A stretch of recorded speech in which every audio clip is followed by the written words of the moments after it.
Baik. Assalamualaikum warahmatullahi wabarakatuh. Alhamdulillah, wassalamu ala asyrafil anbiya'i wal mursalin wa ala alihi wa sahbihi.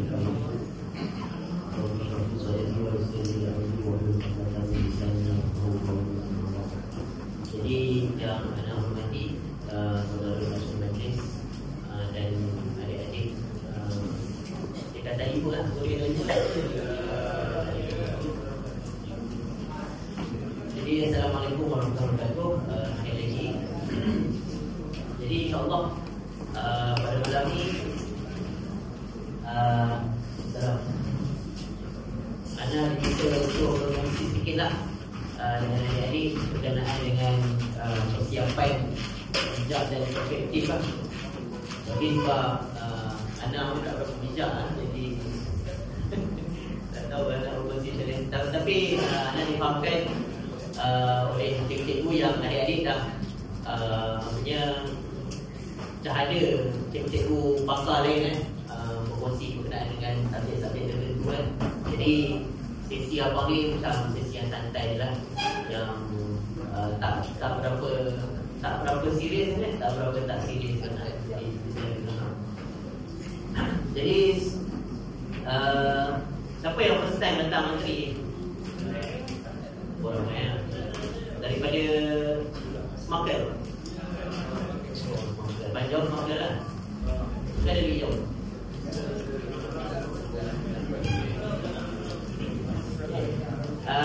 Jadi selamat datang lah, ucapkan kepada semua yang saya datang menteri sini. Jadi insyaAllah sedikit layout lah berkenaan dengan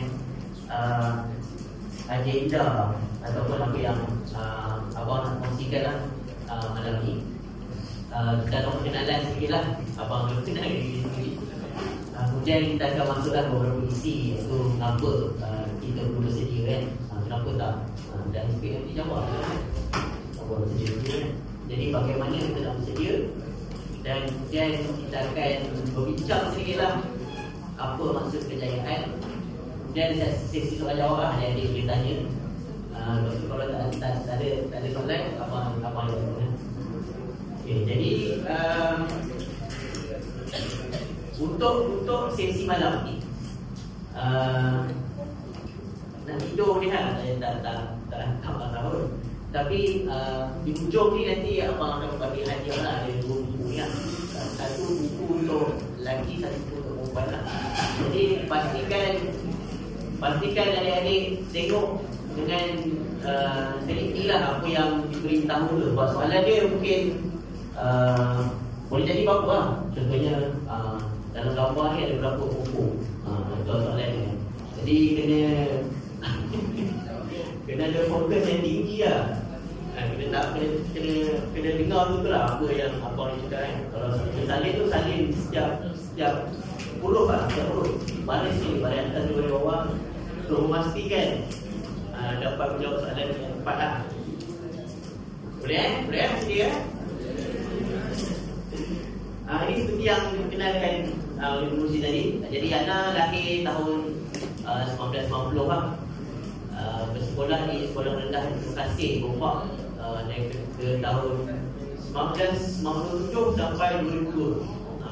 Penting lah 1997 2002. Ada terima kasih. Oh, ada lah. Dia sama lah. Ada alumni. Jadi kemudian lepas sekolah terima kasih, abang masuk ke Mantri lah di sini. Daripada tahun 2003 sampai 2007. Jadi kalau tengok gambar yang hujung tu, nampak? Cuba ke gambar tu? Solar. Tu nampak apa? Okey. Ha? Kenapa? Okey. Betul? Betul? Lagi? Tengah apa? Ha? Apa? Rokol. Ini dekat Mantri dulu, pada 13 Julai 2005, dikumpulkan satu sekolah untuk lihat beberapa orang pelajar zero time lah di hadapan satu sekolah. Jadi abang terpilih lah.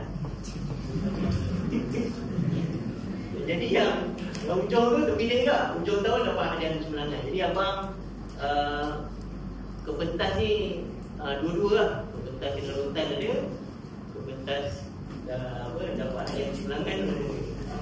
Jadi sentiasa ke pentas lah punya kan. Jadi di materi ni abang terlibat dengan kawan lah.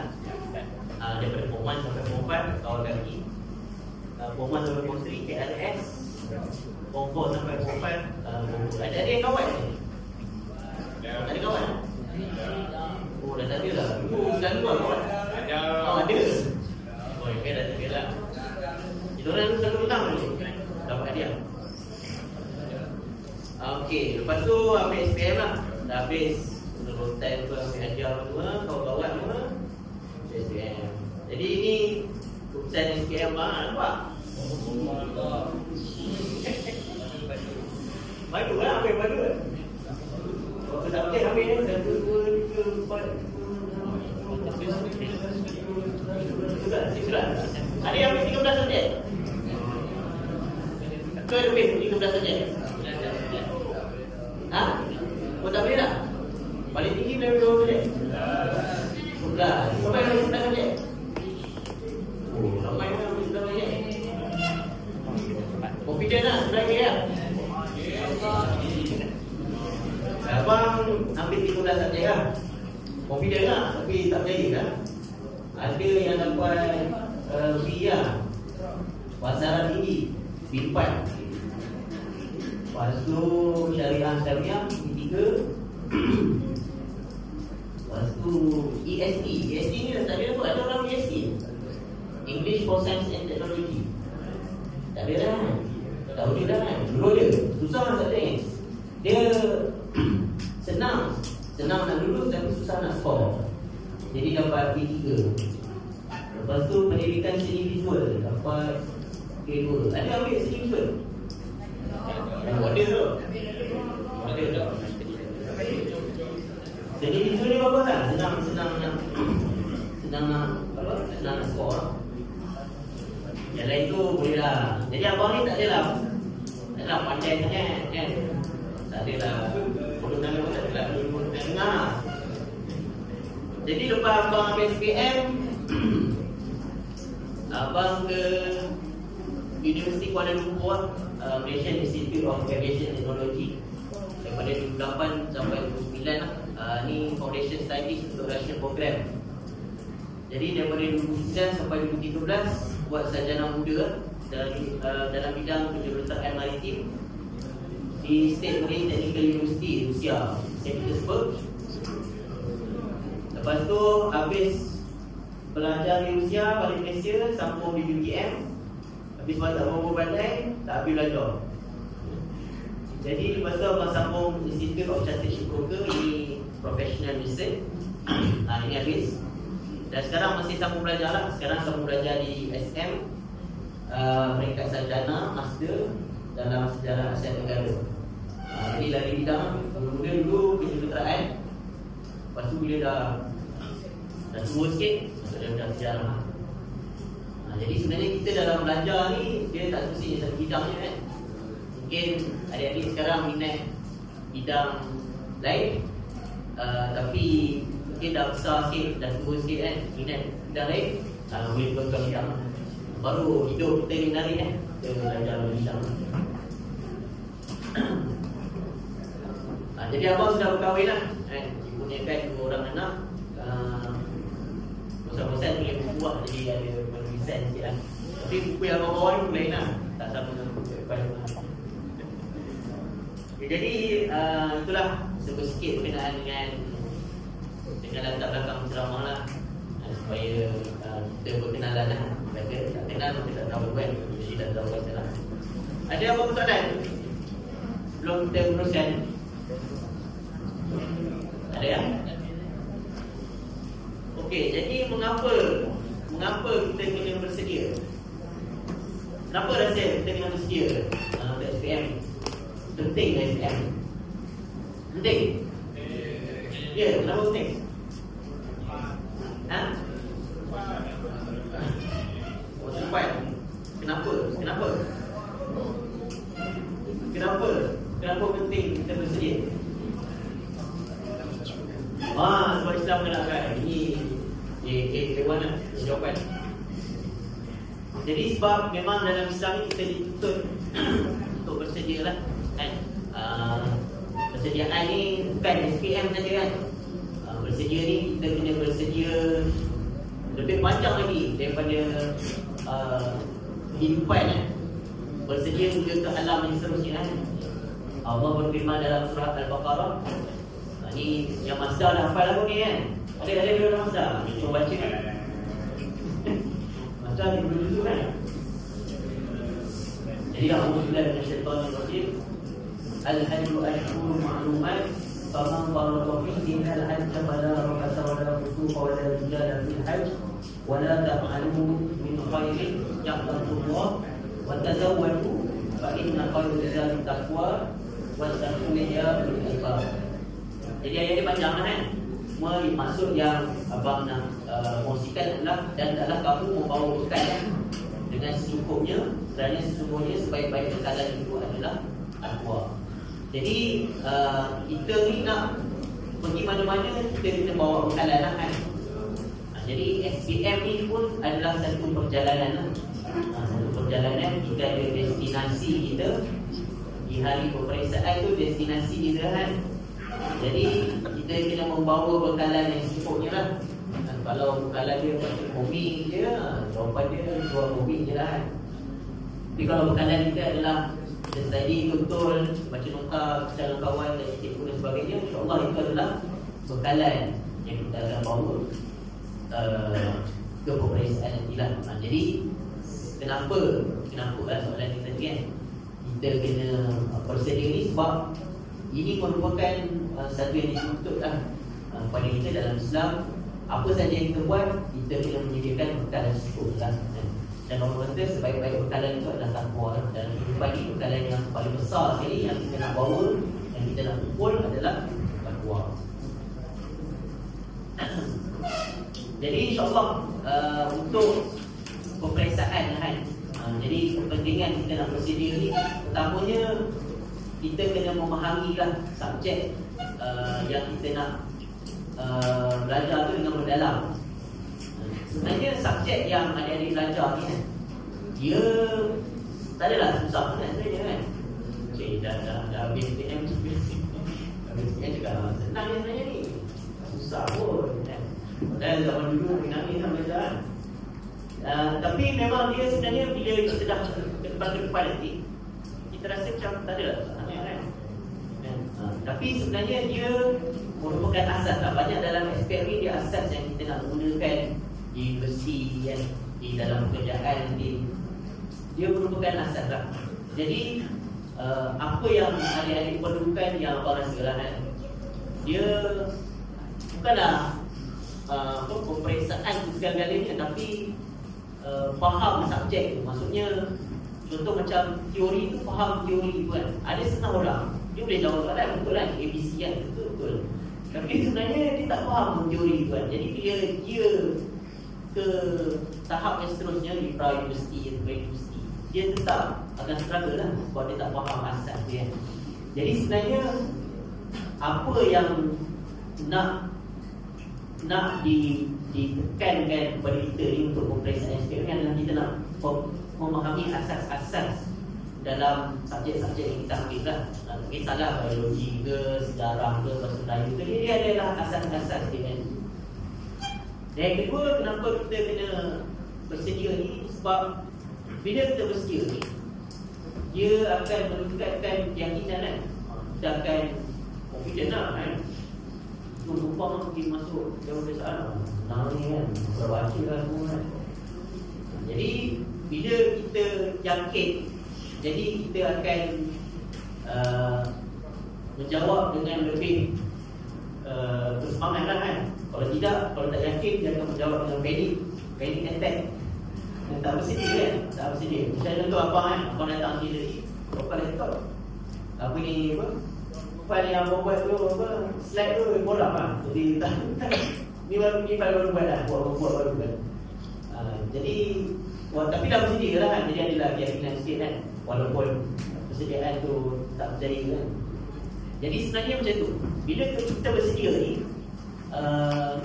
kita boleh expect, kalau contohlah soalan tu tak masuk betul-betul pun lah yang kita target tu, kalau kita bersedia sekurang-kurangnya kita boleh tahu kan, yang kita pergi pun kita dah baca sikit kan. Jadi kita boleh lah nak agak-agak kan, paling kurang lah nak agak-agak kan apa jawapan dia apa.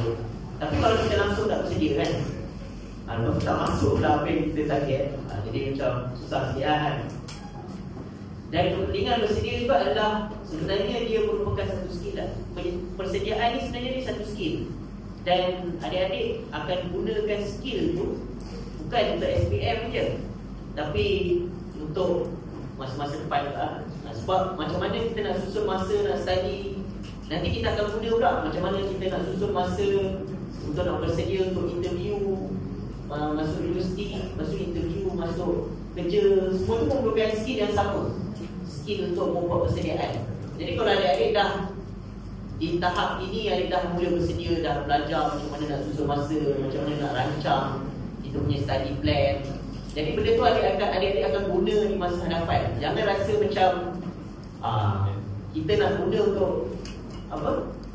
SPM je, lepas tu dah boleh bakar baju sekolah, bakar buku semua dah guna, dah bebas dah, merdeka. Lupakan semua ni. Apa yang di dunia lain saja lah. Tak kan? Anda akan gunakan lah, adik-adik akan gunakan skill-skill yang adik belajar tu di masa hadapan lah. Jadi skill dan kompetensi menguruskan masa ni sebenarnya merupakan satu skill yang penting lah. Sebab even abang dah bekerja kan, abang bukan belajar je, ada bekerja juga, belajar sambil bekerja. Sebab abang punya prinsip dalam hidup ni apa kan, dalam kita kata lifelong learning, kita kata lifelong learning, belajar sepanjang hayat lah. Jadi walaupun dah habis SPM, sambung lagi belajar. Dah habis degree, sambung lagi belajar. Dah habis belajar kan, belajar sampai dah mati ni baru dah belajar dah. Dah itu nanti baru belajar lah. Okey.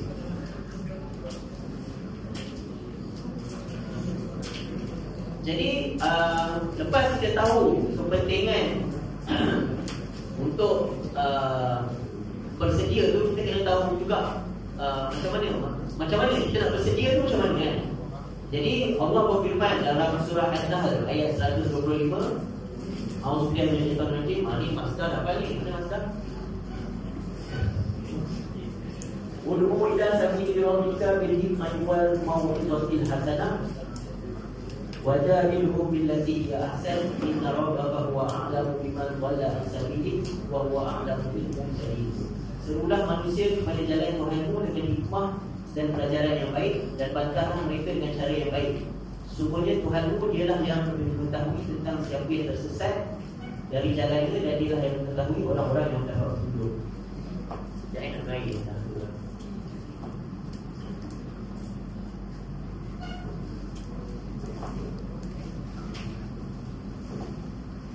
Jadi ayat Quran ni bukan apa? Bukan apa? Tak ada pilihan. Dan menunjuk betul berkenaan dengan strategi berdakwah. Kalau kita nak berdakwah dengan orang ni, Allah kata macam mana cara dia? Kena gunakan hikmah. Hikmah wa mau'izatil hasanah. Hikmah dan pelajaran yang baik. Jadi dalam berdakwah tu bukannya kita boleh berdakwah pergi kepada apa, dakwah serentak ke apa. Tak. Dia ada dia punya fik dia ataupun ilmu dia. Ada strategi dia untuk berdakwah ni, dan Allah kata dengan hikmah dan mau'izatul hasanah, cara yang baik. Jadi begitu juga kita nak bersedia untuk peperiksaan dan juga kehidupan kita ni lah. Dia kena ada strategi lah, strategi yang berhikmah dan juga strategi yang baik lah kan.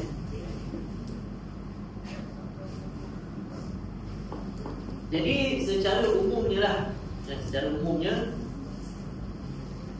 macam mana strategi untuk bersedia ni. Dan ni ada berapa bulan ni ya? Nah, SPM? Berapa bulan ni? 3 bulan? Lama banyak masa ni. Jadi boleh banyak strategi yang boleh digunakan lah untuk bersedia selama 3 bulan ni kan. 3 bulan ni banyak lagi masa boleh tempat ni. Yang pertama adalah memahami silibus, topik dan kehendak soalan. Ini kadang-kadang sebenarnya subjek tu dia taklah susah. Lepas kita faham dia nak apa kan, dia nak apa dalam subjek tu, dia nak apa.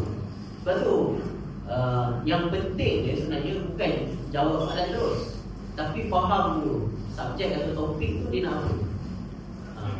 Jadi kalau kita terus pergi jawab soalan tu mungkin dia sentuh sebahagian daripada topik tu. Mungkin soalan sebenar nanti dia akan sentuh bahagian lain. Tapi kalau kita memahami topik tu sebenarnya dia pasal apa, dia nak apa yang sebenarnya dia nak faham daripada topik tu. Jadi dia sentuhlah mana-mana yang ini ke daripada topik tu, still kita boleh faham, kita boleh jawab sebab kita dah memahami kehendak silibus ataupun kehendak topik tu kan. Jadi sebab tu sebenarnya adik-adik perlu faham dulu lah. Bila baca buku teks tu, bila bab ni, dia sebenarnya bab ni dia nak kita faham pasal apa. Itu adalah strategi dia lah kan. Abang waktu sekolah tu, strategi abang biasanya abang ni minat membaca sikit lah. Minat membaca. Kalau buku teks tu memang rasa tak puas lah kalau tak baca daripada kulit-kulit lah. Jadi abang baca lah. Abang baca, lepas kita baca tu macam baru kita tahu secara generalnya dia nak apa kan. Lepas tu baru kita berikan kuat. Kita dah baca kan keseluruhan kan. Contoh kita dah baca keseluruhan topik tu, kita dah boleh tahu lah. Okey, topik 1, 2, 3 ni dah baca aku rasa macam berfaham lah kan. Tapi 3, 4 ni macam tak clear. Jadi dekat situ baru kita kumpulkan 3 dan 4. Jadi kita tak payah buang masa nak belajar nak baca semua kan. Jadi dalam teknik membaca ni, yang pertama sekali kita kena buat adalah kita scanning lah. Panggil scanning, maksudnya buku tu kita scan dulu, kita baca taklah secara detail, baca dengan laju dan faham. Lepas tu baru kita tentukan bahagian mana yang kita rasa macam aku tak betul-betul clear, tak faham dia nak apa sebenarnya, ayat ni berkenaan dengan apa. Yang kat situ baru kita tumpukan kita punya studi kita lah. Sebab kita tahu kat sini kelemahan-kelemahan yang kita tak faham. Yang kedua adalah adik-adik kena ada study plan lah. Bahagikan masa untuk memastikan setiap subjek dapat perhatian sepatutnya. Jadi adik-adik kena ada timeline lah. Maksudnya dalam masa 3 bulan ni dah tengok dah. Okay, subjek, contoh subjek admin ni senang kan. Jadi mungkin kita tak payah susah. Sama lah. Anak pun dulu admin fail. SPM baru dapat A. Sebelum tu fail. Sebelum tu cikgu pun macam cikgu ada harapan, tak ada harapan. Tapi alhamdulillah lepas tu dapat hidayah, belajar sikit. Alhamdulillah. Jadi maksudnya kena ada study plan lah. Study plan ni maksudnya berdasarkan semua subjek yang kita ambil. Berapa ni 11 subjek yang ambil kan. Jadi kena tengok mana subjek yang kita betul-betul lemah, yang tu kita kena bagi masa yang lebih lah dalam study plan kita kan. Kalau subjek tu kita dah, kadang-kadang kita setengah student ni, kita ada minat kita kan. Contoh kita minat sejarah kan, dia akan study sejarah banyak lah. Sebab dia minat lah. Ni saya minat ni cikgu kan, saya baca banyak sikit. Dia bukan kita nak jawab sejarah dia kan, kita nak jawab benda lain juga. Jadi kita tak boleh baca benda kita minat dia. Kita kena tengok dalam study kita setiap hari tu mana yang kita perlu beri tumpuan. Kalau macam benda tu kita minat, kita dah faham, benda tu kita boleh kurang lagi kerja tumpuan itu, tumpukan subjek-subjek yang kita rasa kita masih lemah lah. Jadi yang seterusnya adalah belajar bersama kawan-kawan lah. Jadi ini juga adalah satu strategi yang bagus tak sebenarnya kan. Maksudnya sebab bila kita baca seorang-seorang kan, baca buku kan, kita kadang-kadang fokus kita 5 minit kan, 5 minit, 6 minit, lepas kita dah pergi mana-mana lah. Kita dah tak baca tapi kita dah tahu lah apa kita baca kan, dah mana kan, dah alam lain kan. Tapi kalau kita membaca bersama kawan-kawan kan, ataupun okey, kita nak baca satu buku tu, kita suruh sebahagian kita baca, sebahagian kawan-kawan kita baca. Kemudian kita tanya dia tanya kita. Jadi benda tu lagi senang kita ingat. Benda dalam bentuk diskusi ataupun dialog. Sebab tu kalau dalam falsafah, masuk falsafah, ambil penting juga. Dalam falsafah kalau baca macam Socrates ataupun Plato, dia akan tulis dalam bentuk dialog. Plato tulis dalam berkenaan dengan Socrates tu dalam Republic, berkenaan dalam bentuk dialog. Sebab dialog ni adalah benda yang kita lagi senang ingat kan. Kita ingat kawan kita dia buat lawak apa kan. Kalau kita baca berkenaan dengan subjek tu, dia buat lawak apa kan. Kan? Jadi kita teringat kan. Kita teringat itu sebab dia buat lawak kan. Jadi benda tu yang lagi memudahkan kita ingat. Kalau kita baca seorang kan, apa kan, memang kita tak ingat apa kan. Tapi kalau dia ada usul-usul dialog, dia ada usul-usul gelak-gelak sikit, dia ada usul-usul lawak sikit kan. Jadi macam benda tu kita mudah nak ingat kan. Jadi kena cari kawan-kawan yang lawak sikit lah. Cari yang skema kan, cari yang lawak sikit, study ni dia kan. Jadi dengan diskusi ataupun dialog ni, dia akan memudahkan kita mengingati lah subjek-subjek, terutamanya subjek-subjek yang banyak kena ingat lah. Contoh macam sejarah kan, banyak kena ingat fakta-fakta kan. Jadi benda-benda yang tu kena buat banyak dalam dialog lah, supaya senang nak ingat. Berbanding kita baca kan, kalau monoton kan, kita susah nak ingat. Kemudian practice make perfect. But nobody perfect, so why practice? Jadi maksudnya tak itu lawak tak jadi lah. Maksudnya practice make perfect lah. Ada certain subjek ni kita memang kena practice lah. Terutamanya matematik kan. Matematik ni memang bukan subjek yang membaca lah kan. Kalau kita belajar matematik, kita baca je, memang tak jadi lah. Dia kena buat soalan lah. Soalan passes exam, pas decade punya exam, pas zaman-zaman sebelum-sebelumnya kan, zaman sebelum mereka punya exam tu, dia kena buat practice. Jadi ada setengah, jadi ada kena tentukan. Ada setengah subjek, contoh macam kimia. Contoh kimia dia ada macam buat, tak tahu lah, ada yang kimia. Kimia kan ada banyak kena buat persamaan apa benda lah, tak makan molekul lah apa benda kan. Ada buat, kita tak belajar. Ada uji tu, jadi benda tu tak boleh baca lah. Benda tu memang bukan subjek yang membaca. Jadi adik-adik kena ada strategi. Setiap subjek ni dia tak sama. Tak semua benda tu boleh baca je. Dia ada subjek yang kena praktis lah. Subjek-subjek praktis ni memang tak boleh lari lah. Kena lengur tangan sikit lah, buat praktis lah. Jadi dengan praktis tu dia akan make perfect kan. Tapi tak akan perfect lah, tak membalik perfect lah. Jadi memang tak akan make perfect. Tapi at least kita boleh mencapai tahap keperfekan yang lebih tinggi sikit lah. Dan akhir sekali adalah jaga kesihatan lah. Ini yang paling penting ni. Tak kisah ada study macam mana pun, kalau sebelum sehari sebelum exam pingsan, tak ada jawab exam pula kan. Jadi pastikan sebelum exam jangan pingsan lah. Make sure jaga kesihatan. Jangan bersenam kan. Yang apa, belajar perempuan boleh main bola ke kan, bola sepak, bola jaring ke apa kan. Lelaki boleh main apa, bola jaring, skipping kan. Jadi kena ada tu, senaman ni kena ada.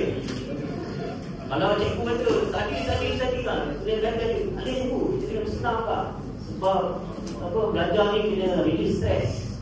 bila kita bersenam ni, dia ada satu hormon cikgu kepala tapi betul, bila kita bersenam ni, dia akan keluar satu hormon yang dipanggil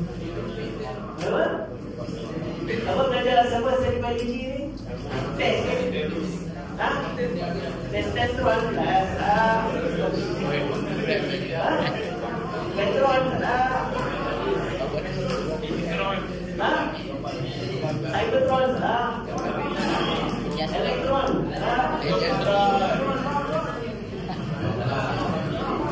dia keluar untuk hormon ni panggil dopamin.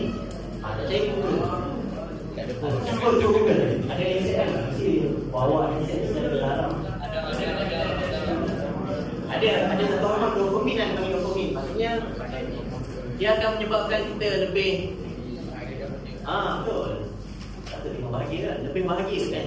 Dopamin ni dia adalah hormon yang menyebabkan kita lebih ceria atau bahagia lah, kita lagi tak stres. Jadi memang kena exercise. Memang tak boleh study ke siang malam pagi petang study dia tak boleh. Petang memang kena main bola ke, main pingpong ke. Main game tak kira. Sebab game dia tak keluar. Dia kena benda yang exercise. Lepas tu tidur yang cukup. Tidur yang cukup. Jangan kalau penat kena tidur lah. Sebab dia sebenarnya tak guna dia. Kalau penat study kan tak guna. Dia study ni elok study waktu segar. Bila dah penat tidur, rehat, dah segar balik baru study balik. Baru kesan. Kalau study waktu penat dia macam buang masa. Study tak dapat, kesihatan pun penat pun tak hilang juga kan. Jadi dua-dua tak dapat. Jadi eloknya kalau memang penat kan memang kena tidur lah. Kena tidur, kena rehat. Dah segar ni baru study dulu. Jadi study ketika segar, berehat ketika penat. Ada soalan second ni Oh dah. Belum. Okey, jadi kita dah bersedia, kita dah ada strategi, kita nak sampai kita punya target kita lah, iaitu kejayaan. Kejayaan.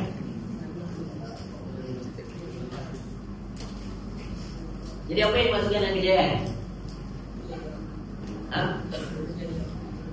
Berjaya, betul.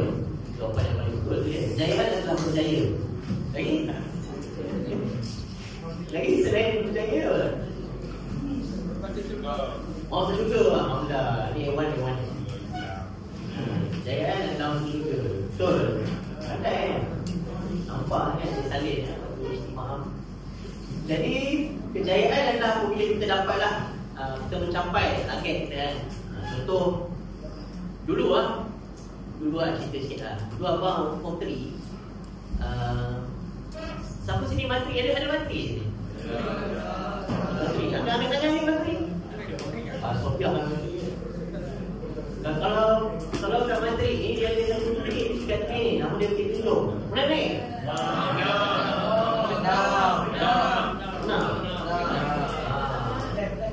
Abang dulu pada form 3 selalu naik setiap hari, lebih kurang setiap hari ke lah.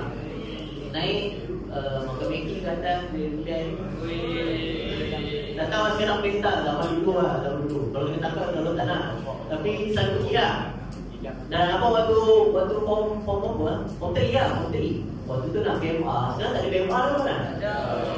Siap, lebih kurang macam dia pengalaman tak dapat.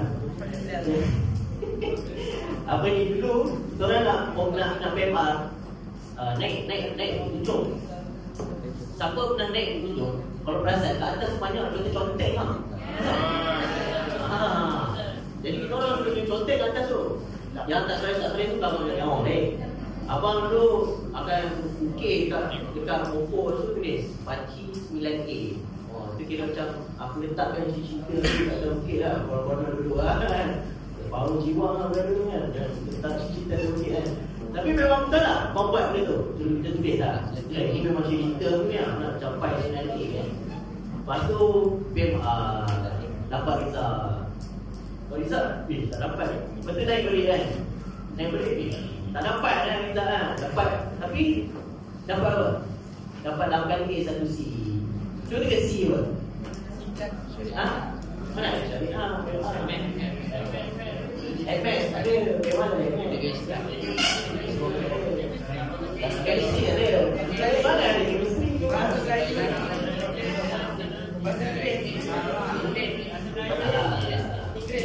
Dapat C bahasa Arab. Jadi bila naik tunjuk tu tengok dia. Tapi at least walaupun lah tak tercapai yang cita dalam bukit tu, sekurang-kurangnya sikit lagi lah kan. Adalah sikit lagi yang nak mencapai. Jadi memang kita kena ada target lah.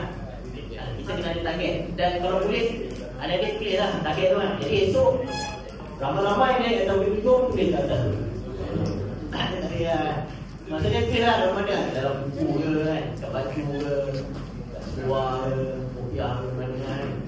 Target kan. Nanti bila dah habis SPM ni dapat urusan, tengok boleh kan target tu kan.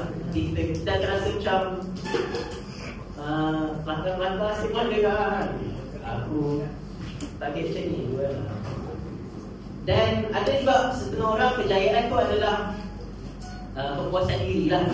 Contohnya bila berjaya mencapai ataupun memahami satu topik kan, kita rasa puas lah. Susah lah, tak faham kan. Sekali faham kan, Allah bagi faham. Jadi kita rasa puas. Jadi bagi setengah orang itu adalah kejayaan lah.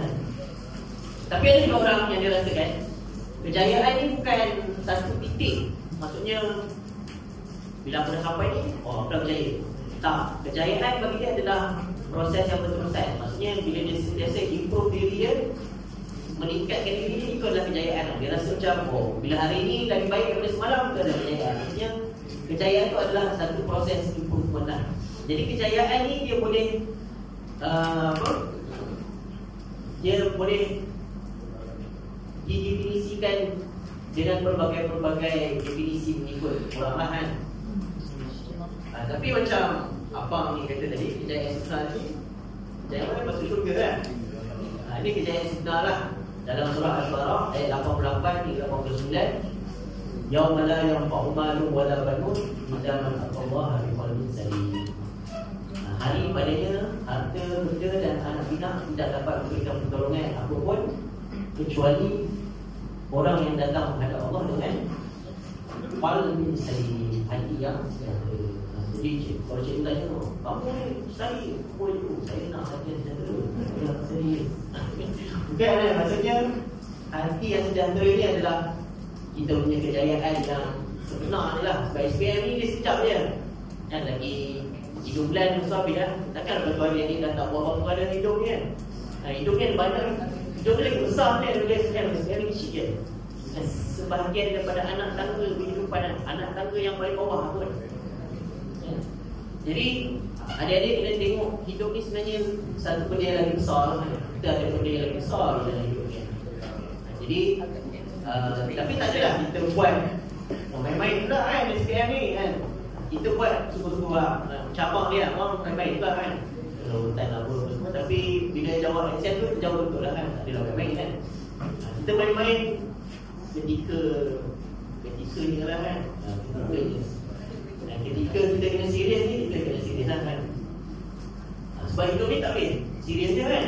Serius dia sebagai robot lah kan. Bila ada masa kita kena gelak kan.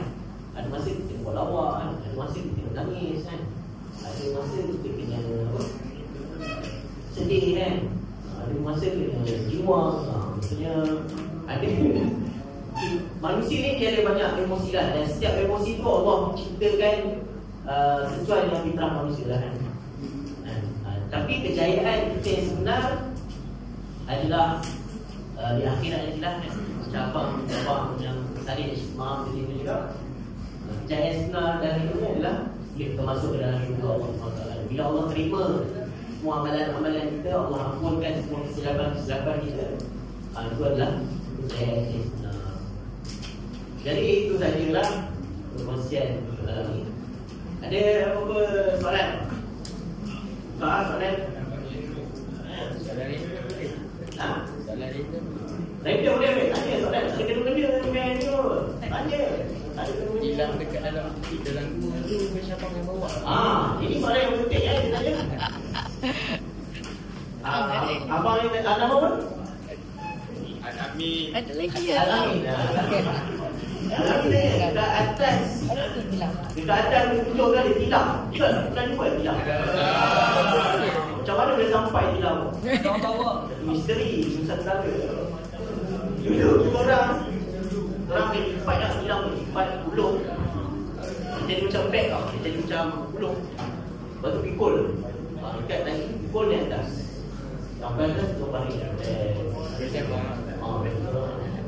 Tapi lepas tu tilam tu dia dah rebus sikit lah. Sebab hujan pada tapi dulu shock tu kan, angin kan. Dia rasa macam feeling lah, wow. Ada air dah tu. Apa? Ada air. Air. Kita orang bawa air, Maggi, periuk semua bawa masak kat atas. Terus sama dia tahu, sama dia tahu. Tu ada soalan, boleh pergi depan.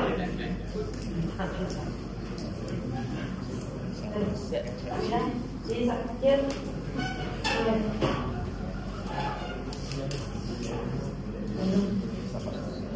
Saya nak tukar mikrofon. Mikrofon nak ambil dia. Nak ambil mikrofon.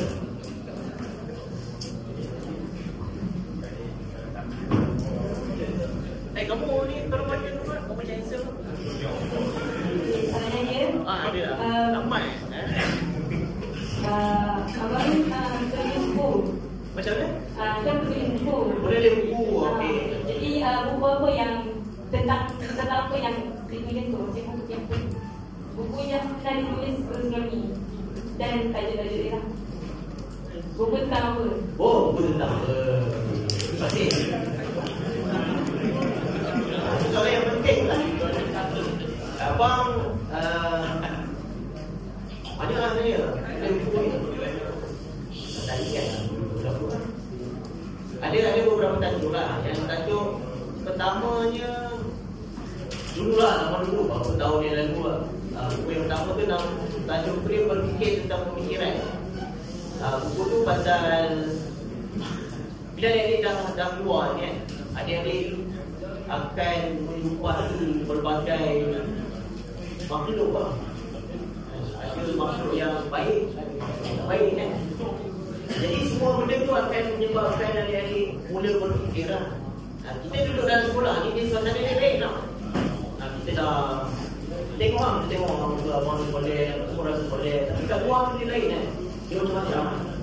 Jadi itulah salah satu dia lah. Bila abang mula tengok dunia di luar sekolah kan, kita mula berfikir, abang pun tulis lah dia berfikir tentang pemikiran. Ada banyak dia buku, jadi kalau nak sebut dengan buku sampai esok lah tak habis kan. Jadi buku yang abang bawa ni lah, kita tentang buku yang abang bawa lah. Ni tajuk dia buku saya ilmu lah. Siapa jawab soalan tu boleh percaya dapat lah begini. Buku saya ilmu ni berkenaan dengan kita tanya apa buku saya ilmu. Untuk satu ilmu tu sampai kepada kita tu, dia memerlukan dua sayap, iaitu apa? Apa? Sabar dan amal. Itu jawapan. Muhasabah diri. Betul. Okey, itu dalam. Okey, jadi untuk ilmu sampai kepada kita, yang pertamanya adalah dalam surah surah Al-Alaq, Iqra. Maksudnya kita kena membaca lah. Itu adalah sayap pertama lah, membaca kan. Dan yang kedua adalah macam mana kita nak baca kalau tak ada orang tulis kan. Contoh Allah kata Al-Alaq bil qalam, iaitu menulis lah. Jadi dua sayap ilmu adalah membaca dan menulis. Kena ada orang yang membaca, kena ada juga orang yang menulis lah kan. Jadi itulah buku ni lah, pasal menulis dan membaca lah. Jadi siapa yang belajar lain ni dia dapat ilmu. Buku ni malam dalam aksara yang panjang ni sambungan kepada buku ni saja. Dia tentang menulis dan membaca juga, tapi edisi dah matang sikit dah, belum matang. Aku jawab soalan banyak lagi. Abang tulis banyak buku, ada buku tentang sejarah dia sebab sama belajar di USM bagi sejarah. Dia panggil sejarah. Ada tulis berkenaan dengan politik, ada ideologi, pemikiran ada macam lah. Boleh cari lah kalau ada TikTok ada keluar ni. Kita dah search. Abang nampak macam ni kan? Saya abang ni ada yang soalan ni kan? Lawak tak betul. Lawak ada soalan ni? Banyak tak soalan di dua. Dia memang pun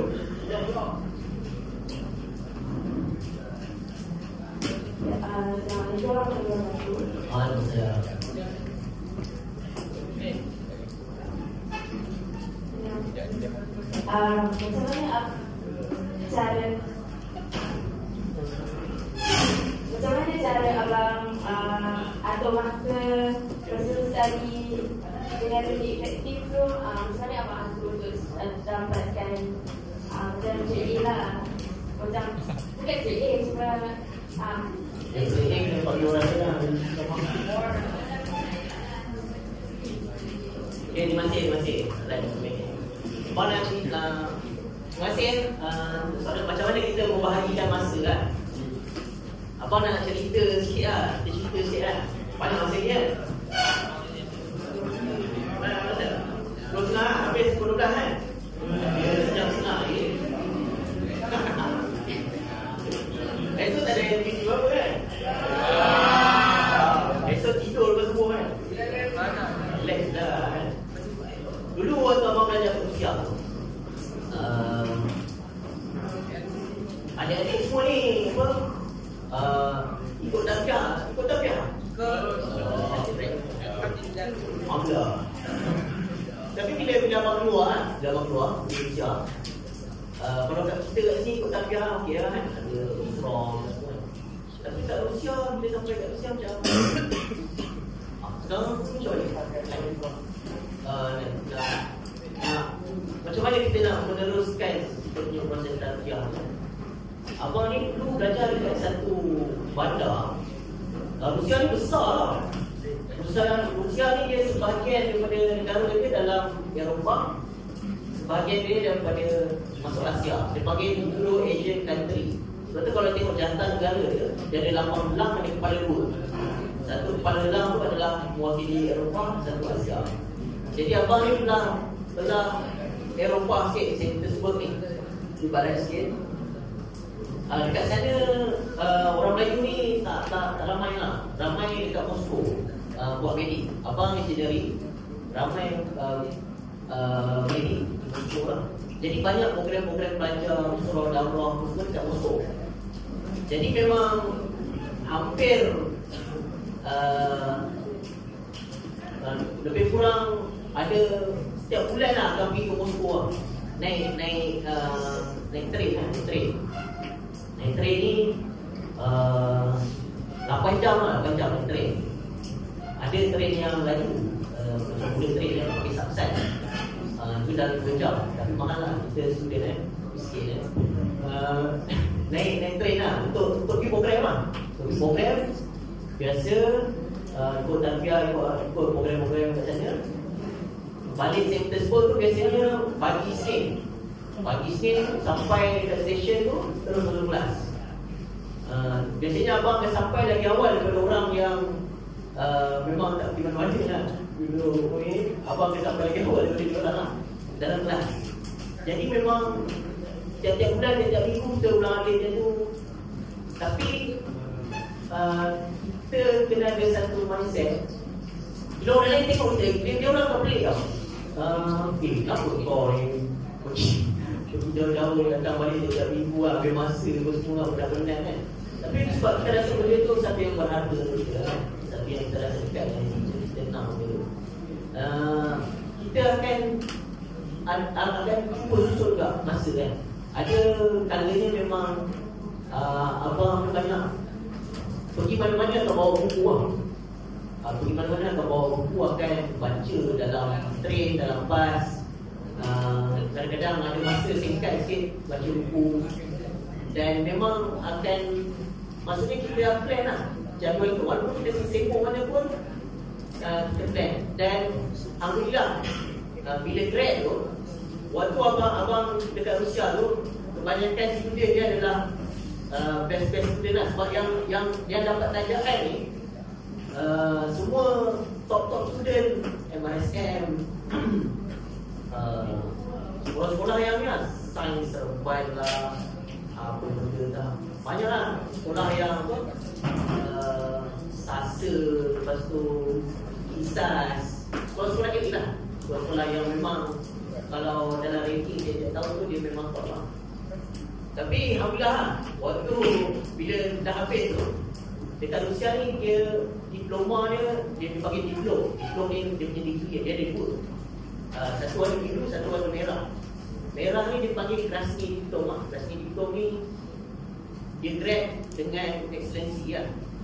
Jadi walaupun abang macam tu, tapi alhamdulillah percaya grade dengan Krasny Diploma.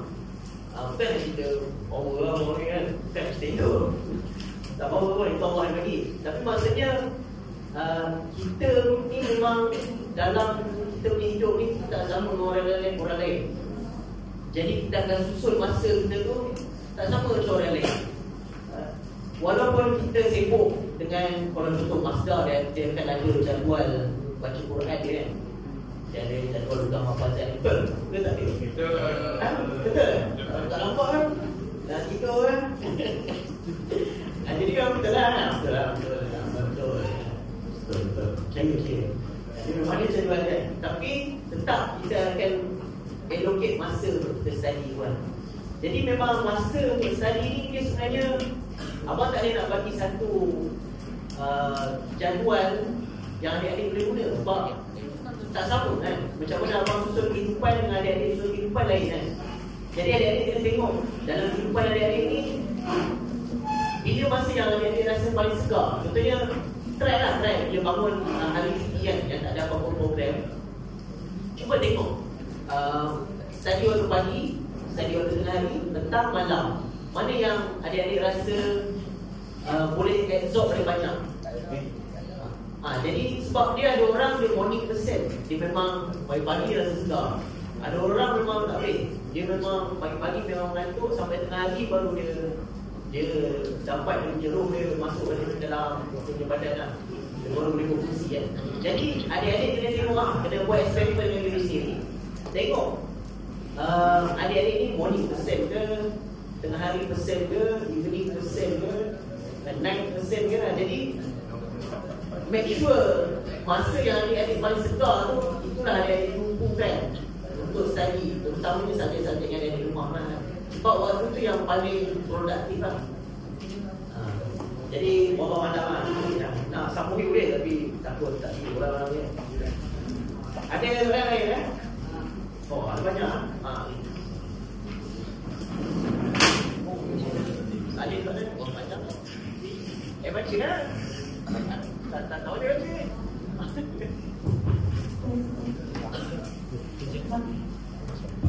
Oh, lebar dia. Assalamualaikum warahmatullahi wabarakatuh. Waalaikumsalam. Mungkin abang ada kata bagi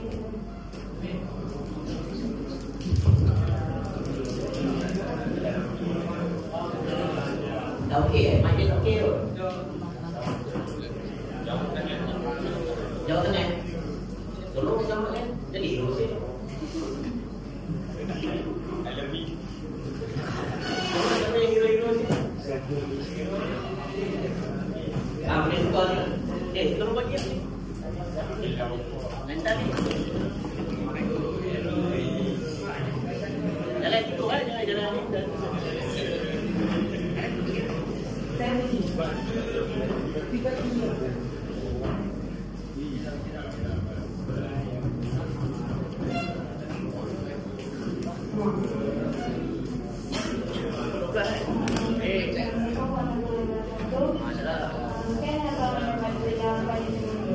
Jadi soalan saya, macam mana abang boleh dapat inspirasi dan tertarik dalam bidang penulisan ni?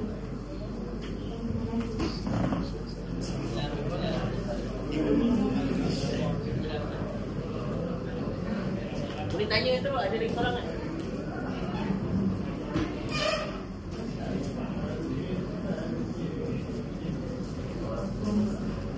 Bismillah. Jadi soalan saya berkaitan dengan satu situasi. Seandainya ada seorang ni nak belajar, tapi dia nak belajar kerana Allah, tapi dia tak berniat kerana Allah. Jadi soalan saya, apa beza lawan itu dan aku nak?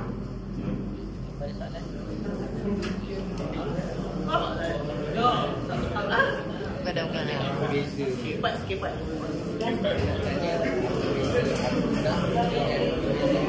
Ya, kan nanti. Fighter atau tak, dapat tak anda lambat?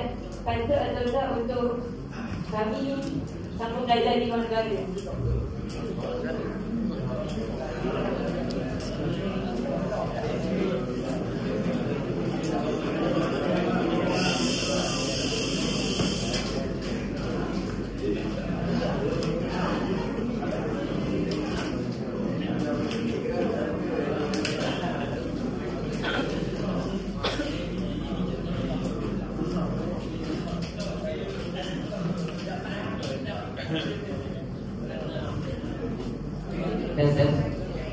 Terima kasih ya adik-adik yang bertanya soalan. Bapa generasi Antuna dan Antum Saifah berapa? Generasi anak Saifah. Jadi ada jawab yang patut sambung luar negara lah. Sebab itu macam biasa senang saya. Jadi kalau pendapat anak lah, kalau nak sambung luar negara ni, kena pergi negara-negara yang privilege, yang orang tak kenal. Lesotho, Botswana, Mongolia, maksudnya Micronesia. Pergi negara-negara yang orang tak kenal. Ada juga tuan-tuan. Kalau wujud, aku belajar tu kan? Kan? Jadi sebab apa kan? Sebab zaman sekarang kalau ada yang pergi UK ke US ni dah orang kata klise lah kan? Maksudnya apa?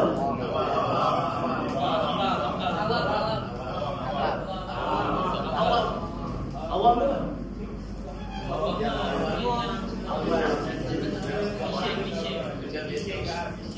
Klise lah. Awam. Sorry lah, tak tahu bahasa korang lah. Maksudnya kalau boleh, kalau ada peluang, cari negara-negara yang rare nation. Maksudnya tempat-tempat yang tak ada orang nak pergi lah. Jadi memang abang ganak-ganak. Sebab tak sama sebenarnya bila kita belajar dalam negara ni dengan belajar luar negara. Adik-adik akan nampak satu dunia yang berbeza, betul? Kan? Yang kami luar negara.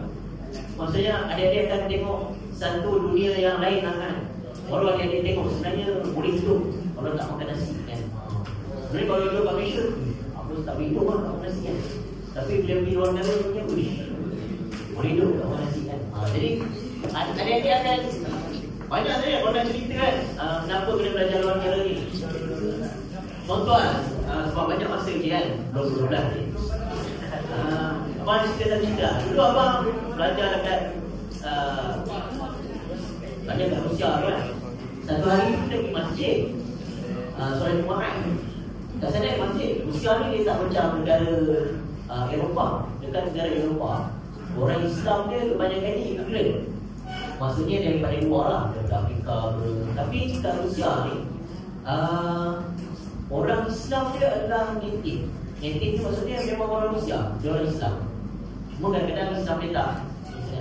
Ada juga imigran yang datang daripada negara-negara yang tantan, contoh Uzbekistan, Kazakhstan, former Soviet Union lah. Dan diorang ni bila diorang datang Rusia, diorang rasa macam Islam kat Rusia tu lagi bebas. Sebab dekat negara dia memang dia punya secularism tu memang sangat kuat. Sampai tak boleh buka sekolah Quran tak boleh. Contoh kat Uzbekistan tak boleh buka sekolah Quran. Kita ada masdar kan? Dia tak ada masdar. Kesian kan? Dia memang, dia kata ada jumpa seorang pakcik. Pakcik ni dia macam buruh kasar buat bangunan lah. Buat bangunan Jumpa dia mengajar Quran kat masjid. Dia mengajar kepada guru-guru lain yang dah tua-tua ni. Dah tua-tua, umur 40-50 kan, baru mengajar alif bata kan. Dia orang belajar membaca dekat Rusia. Sebab Rusia dia lebih bebas sikit daripada sini. Dia kata macam memang kat sana memang kena tekan lah, tak boleh belajar kan. Tapi dia kata macam mana dia boleh belajar. Dulu kat sana dia kata ada ustaz ajar dia. Tapi ustaz tu mengajar senyap-senyap. Dan ustaz tu kata bila kau keluar ni, kau pergi ajar orang lain, kau jangan ambil duit. Jadi dia memang mengajar secara berkhian, walaupun dia pun miskin. Jadi benda tu banyaklah lagi cerita kan. Cerita tak habis juga kan. Maksudnya kalaulah kita duduk kat Malaysia je kan, duduk Malaysia je, pergi belajar pun duduk kat masjid, belajar kat materi. Habis materi masuk tips kan. Lepas tu jadi kehidupan kita adalah Perlis kan? Daripada kecil sampailah bersama kan. Perlis forever. Jadi maksudnya adik-adik takkan minta sampai tertutup lah. Jadi kalau boleh memang pergilah ke luar negara. Dan pergi ke negara-negara yang boleh lah, yang tak ada orang mendengar. Jadi berkenaan dengan belajar tadi kan, saya nak belajar kerana Allah, tapi niat tak ikhlas kerana Allah. Macam tu lah sebenarnya. Okay lah, kurang lah. Jadi sebenarnya niat ni, dia bukanlah, contohnya aku niat nak belajar kerana Allah, belajar sampai habis tak dah niat dah. Tak kan. Niat ni dia bukannya sekali kita niat sampai habis betul lah dia niat tu. Tak, niat ni dia berubah. Mula niat belajar, tiba dia datang belajar kan, sini kan, main ni kan, buat sembang dia dan niat dan lain lah, nak feel power dia kan. Jadi kena perbaharui niat. Jadi niat ni dia bukan statik lah, bukan kita niat sekali, habis lah. Aku dah niat lah, awal tahun lepas, tak payah niat lah. Jadi niat ni dia kena sentiasa perbaharui kan. Jadi mungkin adik-adik dah niat mula-mula, kemudian ada belajar, rasa macam niat sudah perbaharui niat. Jadi niat ni something yang kita kena sentiasa tengok balik dan perbaharui lah. Jadi tapi janganlah takut macam kalau tiba-tiba niat kita dah tak ikhlas kan. Sebenarnya semua orang macam tu kan. Ada sampai situasi berubah, niat kita akan berubah. Jadi sebab itulah kita sentiasa diperingatkan untuk memperbaharuinya. Jadi niat ni kalau niat itu berubah tu jangan risau. Itu bukan normal lah. You are a normal person kan. Dalam orang Kedah ada juga, you are a normal person. Kalau dia boleh ya. Kedah ada juga. Jadi tapi kita kena perbaharui niat kita lah. Jadi soalan yang tadi berkenaan dengan inspirasi menulis tu, dia ada sama juga dengan soalan yang Abang Handsome bagi. Apa sejarah abang yang buatkan abang jadi penulis? Jadi sama lah dengan inspirasi menulis kan. Ini satu soalan yang sangat bagus. Siapa nak baca itu dah klise kalau kita cerita. Siapa nak baca buku tajuk dia Kembara Darusnawi? Pernah ada? Ada. Power abang ni. Memang power. Siapa baca buku tu memang buku yang paling best lah yang abang baca lah. Buku tu menceritakan macam mana Ustaz Darusnawi dia belajar dekat Mesir zaman dulu, naik kapal. Lepas tu dia terdampar di India, dia tumpang rumah setinggan orang India, kemudian dia kumpul duit. Jadi macam-macam lah. Jadi memang bila kita baca tu macam wow, this is something very power lah kan. Orang kata very power lah kan. Jadi macam Kedah. Jadi bila abang baca buku tentang macam tu, abang rasakan macam kita ni memang kena tulis. Terutamanya kalau adik-adik sambung belajar kat luar negara, pastikan adik-adik simpan diary lah. Simpan diary, tulis pengalaman tu. Sebab pengalaman tu adalah satu benda yang akan berguna lah untuk masa depan dan boleh ditulis sebagai sebuah buku lah. Jadi apa yang menjadikan abang, sejarah abang menjadi penulis? Okay, abang ni orang yang suka suka gaduh lah, ketua ni lah, suka gaduh. Sebab tu kena orang tanduk main jangan ni kan. Jadi abang ni buat gaduh. Zaman dulu selalu gaduh habis school kan. Sekarang dah tak gaduh dah habis school kan. Orang gaduh tak tempat lain kan. Jadi gaduh-gaduh orang habis school kan. Lepas tu ada orang komen kata, mahal ni lah, bagus lah, ni lah buku lah, bagus lah. So abang pun rasa macam tercabar kan. Tercabar perhatian aku ni, aku kena membukti kan. Jadi macam tu, maksudnya sebab kadang-kadang abang tengok kan, banyak orang menulis kan, dia tak power ke kan, maksudnya idea dia tak power. Kita pun rasa macam tak best pun idea lah, dia pun event kan. Jadi aku kena punya idea short sekali kan. Tapi sebenarnya memang macam tu. Maksudnya kalau kita rasa contoh lah, kita rasa kita ni dapat tadiah kan, kita ada pemikiran yang lain bagus, tapi kita tak tulis, kita tak sembangkan kan, kita tak beritahu orang lain kan. Jadi kita short sendiri je lah kan. Jadi sebab itulah abang rasa macam aku nak uji lah pemikiran aku kan. Saya nak tahu sejauh mana. Sebab bila kita tulis, orang lain akan baca. Bila orang lain baca, dia akan kritik lah dia. Betul ke fikir macam ni lah. Jadi kita akan baca kritikan tu, kita akan fikir ni, oh betul ke ya? Kita nak cukup menjawab kritikan tu. Dia akan melahirkan satu proses pemikiran yang lebih panjang dan matang lah. Jadi penulisan ni bagi abang merupakan satu cabaran lah untuk diri sendiri, untuk menyampaikan idea kita lah. Ada berapa buku yang telah ditulis, personal website lah, buku yang tulis. Ini kita cari sendiri je. Buku tak jumpa, Allah Allah. Berapa buku yang ditulis, tak kira lah macam dalam lebih daripada 10 lah, 10-11 tu lah. Macam mana nak bagi masa untuk setiap subjek? Ini macam yang abang cakap tadi lah. Setiap subjek ni dia tak sama lah. Adik-adik kena ukur diri adik-adik lah. Subjek mana yang adik-adik dah rasa adik dah kuasai, subjek tu boleh kurangkan lah. Fokus pada subjek-subjek yang adik-adik rasa adik-adik masih struggle lagi lah. Jangan sebab kita dah kuasai subjek tu, kita dah syok, memang kita syok lah subjek ni, subjek tu je tadi. Tak boleh kan. Kalau nak buat PhD boleh, memang belajar satu subjek je PhD. Tak belajar lah PhD memang buat satu je. Dia akan jadi niche lah. Tapi untuk adik ni, level sekarang ni adalah kita belajar basic ni untuk semua subjek lah. Dan ada soalan kan? Kalau semua dah tentu lah, abang dah tak gelap lah. Jadi maksudnya dah ambil lah. Jadi terima kasih lah. Okey, ni buku ni kan. Soalan lah, kita akan beralih ke quiz.